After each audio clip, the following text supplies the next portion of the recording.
On Friday, October 25, 1991, an emotionally distressed woman fired several shotgun blasts from her home in Oak Hill. She injured 2 police officers, one of whom lost an eye. She also damaged a police cruiser. The incident escalated into a standoff where the woman paced back and forth at the top of a slope outside her house. An array of law enforcement officers from Oak Hill and neighboring communities took cover behind their cruisers at the bottom of the slope. The woman was firing her shotgun, reloading, and firing again. The officers would have been fully justified in shooting the woman. Instead, the chief of police of the city of Jackson, Ted Penix, crawled out of the woman's line of sight to a position behind her. He rushed her while she was reloading her shotgun. Chief Penix captured his suspect without further injury to her or to anyone else. This was the single finest police work I have ever known. Chief Penix brought his suspect in to face charges of felonious assault. I was the judge in her trial. She was convicted and sent to prison.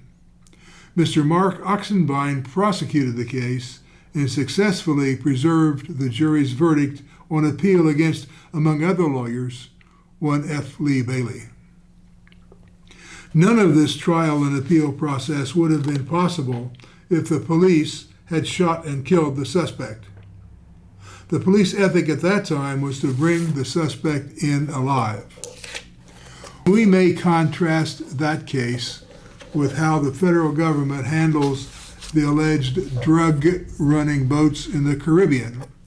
Military aircraft by this time have destroyed 7 such boats and killed 32 people and counting. The boats were not attacking the United States at the time they were destroyed.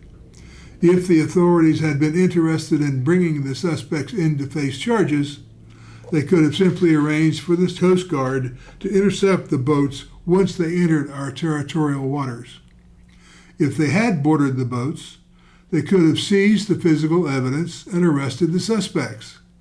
They could have interrogated the suspects to gather additional intelligence on the illegal drug activity. None of that happened. What did happen has nothing to do with police work and everything to do with military work.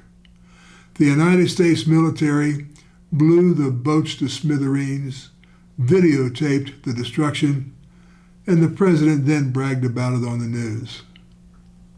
Purposeful homicide without legal excuse is murder. The federal authorities boast about killing these people on the boats, so we may infer that the homicides were purposeful. What then is the excuse? The Trump administration talks about narco-terrorists making war on this country by infiltrating it with drugs. That is utter nonsense. The worst they were are criminals. Even if they were running drugs into the country, there is simply no excuse to kill them summarily. It turns out that I'm not the only lawyer who looks at these events in this way.